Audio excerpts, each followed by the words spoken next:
Hello guys, good morning. Bihar में graduation का number 1 channel all in zone आप सभी स्टूडेंट का स्वागत करता है। आप सब कैसे हो? आशा है कि आप सब ठीक ठाक ही होंगे। काफ़ी बच्चों का कमेंट आ रहा था कि सर इकोनॉमिक सब्सिडी के वे सारे वीवीआई क्वेश्चन बता दीजिए जो एग्ज़ाम की दृष्टि से काफ़ी ही महत्वपूर्ण है। तो दोस्तों आज मैं लेके आ गया हूँ इकोनॉमिक सब्सिडी के वे सारे वीवीआई प्रश्न जो एग्ज़ाम की दृष्टि से काफ़ी ही महत्वपूर्ण है। ठीक है, तो आइए वीडियो को लेट ना करते हुए फटाफट हम स्टार्ट करते हैं। इसमें कुछ टॉपिक को भी देखेंगे, जैसे कॉपी लिखते समय हम क्या क्या गलतियां करते हैं, प्रश्न उत्तर को याद कैसे करें, ठीक है, 3 घंटे में 32 पेज कैसे लिखें तथा इस ट्रिक को अपनाओ एंड फुल मार्क्स पाओ। ठीक है दोस्तों, तो इन सारे जो ये प्रश्न है आपके इस वीडियो में जिक्र होंगे जो काफ़ी बच्चों का ये सवाल रहता है। तो ठीक है, आइए हम अब सारे वे वीवीआई क्वेश्चन की तरफ बढ़ते हैं जो एग्ज़ाम की दृष्टि से काफ़ी ही महत्वपूर्ण है। ठीक है, इकोनॉमिक सब्सिडी। ठीक है, अगर हमारे चैनल पे आपको जो भी आपका ऑनर्स पेपर है हमारे चैनल पे वीडियो अपलोड हो चुका है, फ्री ऑफ कॉस्ट, कोई भी चार्ज नहीं लिया जा रहा है आपसे। वे सारे वीवीआई प्रश्न आपको हमारे यूट्यूब चैनल पे बता दिया गया है। आपका जो भी ऑनर्स पेपर हो, हिस्ट्री हो, ज्योग्राफी हो, इकोनॉमिक्स हो, जो भी आपका हो, ठीक है, ऑल जितने भी ऑनर्स पेपर हैं वे सारे को बता दिए गए हैं। आइए अब हम देखते हैं पहला क्वेश्चन की तरफ हम बढ़ते हैं। हमसे पहला क्वेश्चन क्या कह रहा है, भारत के आर्थिक जीवन में वनों के महत्व की व्याख्या कीजिए, भारत सरकार की वन नीति की विवेचना कीजिए। यानी आपको बताना है कि भारत के आर्थिक जीवन में वन का क्या महत्व है। ठीक है, यानी वन हमारे आर्थिक जीवन में किस प्रकार से वन का महत्व है तथा भारत सरकार की वन नीति के बारे में भी बताना है कि भारत सरकार की वन नीति अभी क्या चल रही है। ठीक है, उसके बारे में भी आपको बताना होगा। ठीक, या फिर दोस्तों आपसे ऐसे भी क्वेश्चन घुमा के किया जा सकता है कि भारत के आर्थिक जीवन में वनों के महत्व पर प्रकाश डालिए। ठीक है, और ये वाला भारत सरकार की वन नीति हटा देगा, तो आपको वहाँ पे थोड़ा सा भी कंफ्यूज नहीं होना है। ठीक है, या फिर दोस्तों आपसे ऐसे भी क्वेश्चन किया जा सकता है कि भारत के आर्थिक जीवन में वनों के महत्व पर एक निबंध लिखें। ठीक है, तथा भारत सरकार की वन नीति पर प्रकाश डालें। ठीक है, तो क्वेश्चन किसी भी प्रकार से घुमाए, आपको थोड़ा सा भी कंफ्यूज नहीं होना है। दोस्तों हम क्वेश्चन को इतना अच्छा तरीका से आपको हम समझा देते हैं ताकि आप एग्ज़ाम हॉल में बैठे और ये क्वेश्चन किसी भी प्रकार से आपको घुमा के किया जाए तो आप वहाँ पे थोड़ा सा भी कंफ्यूज ना हो। ठीक है, अब आते हैं क्वेश्चन नंबर 2 की तरफ। हमसे क्या कह रहा है, भारत की ग्रामीण अर्थव्यवस्था में लघु उद्योग के महत्व की विवेचना कीजिए, इनके पुनरुद्धार के उपाय बतलाएं। यानी बताना है कि भारत में ग्रामीण अर्थव्यवस्था में लघु उद्योग का क्या महत्व है। ठीक है, और इनके पुनरुद्धार के उपाय भी आपको बतलाना है। या फिर क्वेश्चन दोस्तों थोड़ा सा आपको टेढ़ा कर सकता है कि भारत की ग्रामीण अर्थव्यवस्था में लघु उद्योगों पर प्रकाश डालें। ठीक है, या फिर दोस्तों आपसे क्वेश्चन ऐसे भी किया जा सकता है कि भारत में ग्रामीण अर्थव्यवस्था में लघु उद्योग पर एक निबंध लिखे। ठीक है, क्वेश्चन किसी प्रकार से आपको घुमाए, आपको घूमना नहीं है। अब बढ़ते हैं हम क्वेश्चन नंबर 3 की तरफ। हमसे 3 नंबर क्वेश्चन हमसे क्या कह रहा है, क्वेश्चन नंबर 3 ये रहा, भारत में जनसंख्या की तीव्र वृद्धि के कारणों पर प्रकाश डालिए, सरकार की जनसंख्या नियंत्रण नीति की विवेचना कीजिए। यानी बताना है कि भारत की जनसंख्या तीव्र वृद्धि की कौन कौन से वे कारण है जिसके कारण आज हमारा भारत देश में इतना तीव्र गति से जनसंख्या में वृद्धि हो रही है। ठीक है, तथा जनसंख्या नियंत्रण नीति की विवेचना कीजिए। यानी सरकार के द्वारा जो जनसंख्या नियंत्रण नीति है वो किन किन कारणों से वो आपको मतलब दिख रहा है कि सफल है तथा असफल है। ठीक है, इन सारे बातों का आपको जिक्र करना है। ठीक है, सरकार तो चला दी है कि जनसंख्या नियंत्रण करना है, लेकिन आज हमारे समाज में देखा जा रहा है उसका अपोजिट यानी उल्टा ही हो रहा है। तो आप वहाँ पे उसको तर्क वितर्क भी आप वहाँ पे दे सकते हैं कि जनसंख्या नियंत्रण नीति हमारी सरकार की ये प्रयास रहा, लेकिन इन कारणों से ये जो है जनसंख्या नियंत्रण असफल हमारे देश में देखने को मिलता है। ठीक है, तो वैसे एग्जामिनर जो आपके कॉपी जो चेक करेंगे उन पर काफ़ी अच्छा इफेक्ट भी पड़ेगा और वो आपको एक प्रश्न जो है वो आपको 20 मार्क्स आराम से देके क्वेश्चन नेक्स्ट क्वेश्चन की तरफ वो भी बढ़ जाएंगे और आपको फुल मार्क्स मिल जाएंगे। ठीक है दोस्तों, एक और बात बताते हैं, ये क्वेश्चन जो होते हैं वो 20 मार्क्स के होते हैं, यानी 20 नंबर के होते हैं और आपको इसमें से 10 प्रश्न पूछे जाएंगे, लेकिन आपको 10 प्रश्नों का जवाब नहीं देना रहता है, मात्र आपको 5 प्रश्नों का ही उत्तर देना रहता है।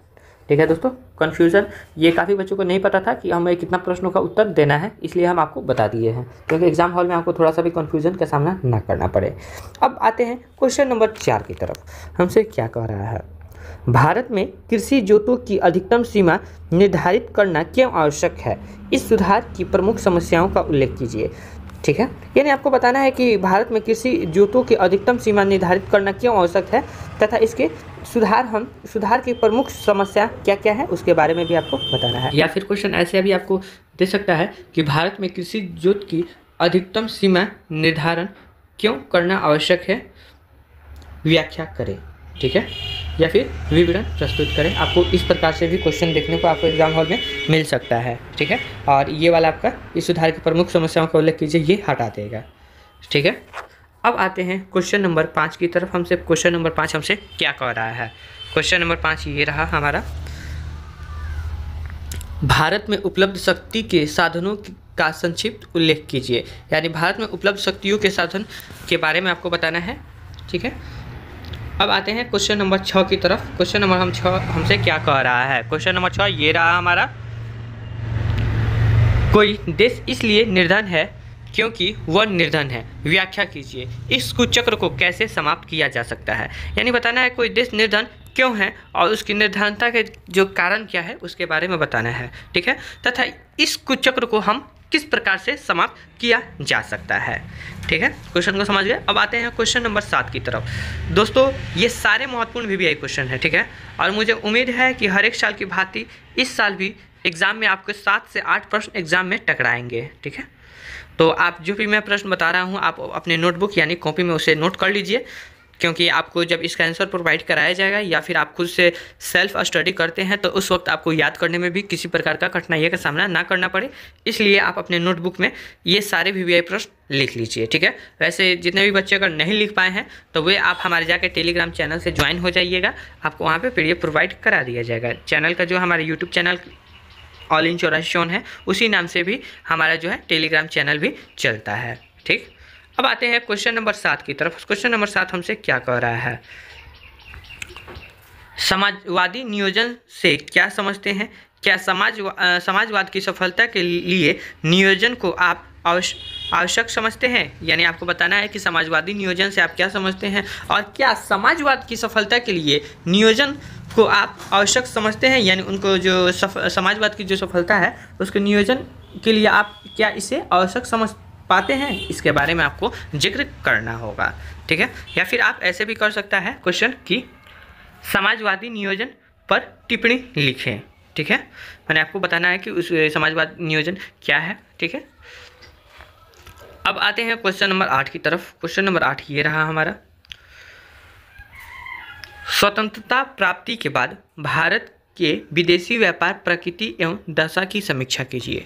यानी बताना है कि स्वतंत्रता के प्राप्त यानी हमारे जो देश आज़ाद हुआ था और अभी जो है देश आज़ाद हो जाने के बाद विदेशी व्यापार की प्रकृति और उनकी क्या दशा है उसके बारे में आपको बताना है। स्वतंत्रता मतलब होने के बाद के बारे में पूछा जा रहा है, पहले नहीं पूछा जा रहा है। इस बात को आप नोट अच्छा तरीक़ा से समझ जाइए। ठीक है, या फिर दोस्तों आपसे क्वेश्चन ऐसे भी घुमा सकता है कि स्वतंत्रता प्राप्ति के बाद भारत की विदेशी व्यापार प्रकृति एवं दशा पर एक निबंध लिखें। ठीक है, तो वहाँ पे आपको थोड़ा सा भी कंफ्यूज नहीं होना है एग्जाम हॉल में। ठीक है, अब आते हैं क्वेश्चन नंबर 9 की तरफ। क्वेश्चन नंबर 9 हमसे क्या कह रहा है?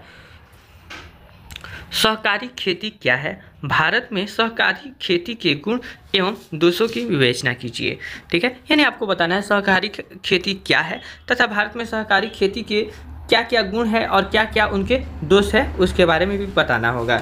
या फिर दोस्तों आपसे ऐसे भी कह सकता है कि सहकारी खेती पर प्रकाश डालें तथा भारत में सहकारी खेती के गुण तथा अगुण में अंतर स्पष्ट कीजिए। ठीक है, यहाँ दोष की जगह पे अगुण भी दे सकता है।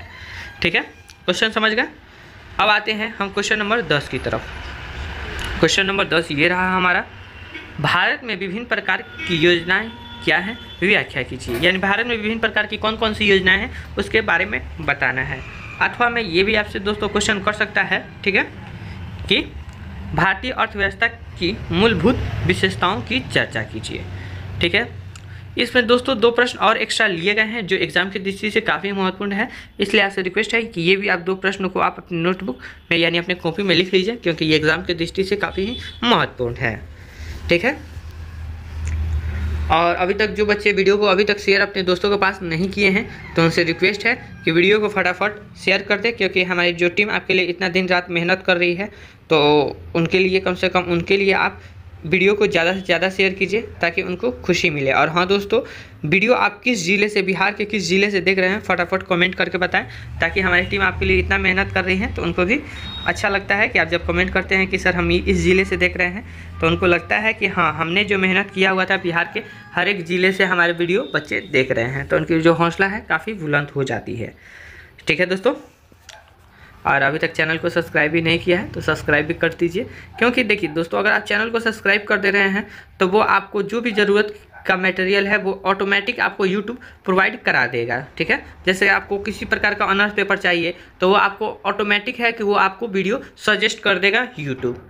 ठीक, या फिर आपको MIL हिंदी का भी चाहिए तो आपको सजेस्ट कर देगा। वैसे हमारे जितने भी ऑनर्स पेपर हो या फिर हिंदी MIL हो, वे सारे ग्रुप के हमारे वीडियो अपलोड हो चुके हैं। आप जाकर वैसे भी प्लेलिस्ट में बना हुआ है, आप जाके देख सकते हैं, या फिर आप चैनल को सब्सक्राइब कर लें, वो आपको वीडियो ऑटोमेटिक यूट्यूब आपको प्रोवाइड कर देगा।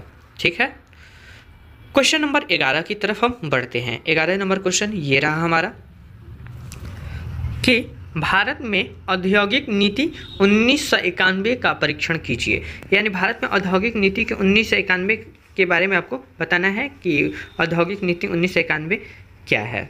ठीक है, या फिर दोस्तों आपसे ऐसे भी क्वेश्चन किया जा सकता है कि भारत में औद्योगिक नीति 1991 की प्रमुख विशेषताओं का वर्णन करें। ठीक है, यहाँ पे आपको ये कन्फ्यूज़न नहीं होना कि हमसे पूछा जा रहा है औद्योगिक नीति 1991। ठीक है, या फिर दोस्तों आपसे ऐसे भी क्वेश्चन किया जा सकता है कि भारत में औद्योगिक नीति 1991 पर एक निबंध लिखें या फिर 100% व्याख्या करें। ठीक है, अब हम बढ़ते हैं क्वेश्चन नंबर 12 की तरफ, और ये रहा हमारा अंतिम प्रश्न। ठीक है, आपको बताना है, इसमें से टिप्पणी आपको देना है। ठीक है, यानी टिप्पणी मतलब बताना है ये क्या है। निम्नलिखित में किन्हीं 2 पर संक्षिप्त टिप्पणियाँ लिखें। यानी आपको इसमें से आपको 6 पूछे जाएंगे और आप उसमें से 2 का ही प्रश्न का जवाब देना है। दोस्तों एक और बात मैं बता दूं, इस क्वेश्चन को आगे बढ़ने से पहले अगर आपका क्वेश्चन ऊपर आपने 5 प्रश्नों का अगर आपने उत्तर दे दिया है तो इन प्रश्नों का आप उत्तर नहीं दे भी सकते हैं और नहीं आपको देना है। ठीक है, अगर आपको लग रहा है कि हमने ऊपर 4 ही प्रश्नों का मैंने उत्तर दिया है तो आप इस प्रश्नों में से आपको 2 प्रश्नों का उत्तर देना होगा। दूसरी बात कि आप इस बात को ध्यान में रखिएगा कि ये आपके जो हैं वो भी 20 मार्क्स के हैं, यानी 20 नंबर के हैं, लेकिन आपको जो है, ठीक है, जैसे मान लीजिए ऊपर आप जो भी प्रश्न का उत्तर दिए हैं वो आप दिए होंगे 6 पेज में या फिर आप 5 पेज में दिए होंगे, लेकिन आप इसमें नोट करना है कि आपको इसमें 5 से 6 पेज में नहीं लिखना है। आप खूब ज़्यादा से ज़्यादा लिखिएगा। जैसे मान लीजिए ये रहा भारत के सीमेंट उद्योग, आपको बताना है भारत में सीमेंट उद्योग की क्या हमारे जो किस किस राज्य में फैला हुआ है, हमारे उसकी क्या अभी भारत में वर्तमान दशा है। ठीक है, इन सारे बातों को बताना है। तो आप प्रयास कीजिएगा ज़्यादा पेज में नहीं लिखने का, मात्र आप 2 से 2.5 पेज काफ़ी है। ठीक है, क्योंकि आपके पास वहाँ पर टाइम का काफ़ी ही वैल्यू रहता है। ठीक है, आप इस बात को ध्यान में रखिएगा। ऐसा ना कीजिएगा कि आप इस प्रश्न का जो है वो आपको आता है और आप उसे 5 से 6 पेज में लिखने का प्रयास नहीं कीजिएगा। आप 2 से 2.5 पेज में लिखिएगा, काफ़ी है। ठीक है, आपको बताना है। पहला क्वेश्चन देख लेते हैं। भारत में सीमेंट उद्योग क्या है और उसकी क्या अभी भारत में वर्तमान स्थिति है, इन सारे बातों को आप उसमें जिक्र कर दीजिएगा, लेकिन टॉपिक्स वाइज टॉपिक। ठीक है, दूसरा प्रश्न देखते हैं। 7वीं पंचवर्षीय योजना की उपलब्धियाँ, यानी 7वीं पंचवर्षीय योजना की क्या क्या उपलब्धियाँ हैं, इन सारे बातों को आपको बताना है। क्वेश्चन नंबर गौ देखते हैं। लघु उद्योग की समस्याएं, यानी लघु उद्योग की कौन कौन सी समस्याएं हैं उसके बारे में भी बताना है। ठीक है, वाणिज्यिक बैंक एवं कृषि शाखा, ठीक है, शाख। ठीक, और आखिरी नंबर ये रहा हमारा अंग नंबर, बेरोजगारी के प्रकार तथा जनसंख्या में वृद्धि के कारण। तो दोस्तों इसी के साथ होता है ये सारे इकोनॉमिक्स VVI प्रश्न के प्रश्न श्रृंखला का ये अंतिम नंबर क्वेश्चन था। ठीक है, कि जनसंख्या वृद्धि क्या कारण थे। अब हम बात करते हैं इन सारे प्रश्नों का। ठीक है, कि कॉपी लिखते समय क्या क्या गलती करते हैं, प्रश्न उत्तर को याद कैसे करें तथा 3 घंटे में 32 पेज कैसे लिखें। तो आपका जो भी ऑनर्स पेपर है आपको वहाँ पे वीडियो के माध्यम से आपको बता दिया गया है उस वीडियो में, इसलिए इस वीडियो में नहीं बता रहे हैं। ठीक है, आप जाके वहाँ से आप इन सारे बातों को उसमें आप जाके देख सकते हैं। ठीक है, तो इसी के साथ होता है वीडियो समाप्त। मिलते हैं अगले वीडियो में। अगर किसी भी प्रकार का अगर आपको दिक्कत है तो कमेंट कीजिए, हमारी टीम आपके लिए सदा तत्पर पे है और वो आपको पूर्ण रूप से हेल्प करेगी। ठीक है, take care, bye, best of luck, अच्छा से एग्जाम दे के आइए। मिलते हैं अगले वीडियो में।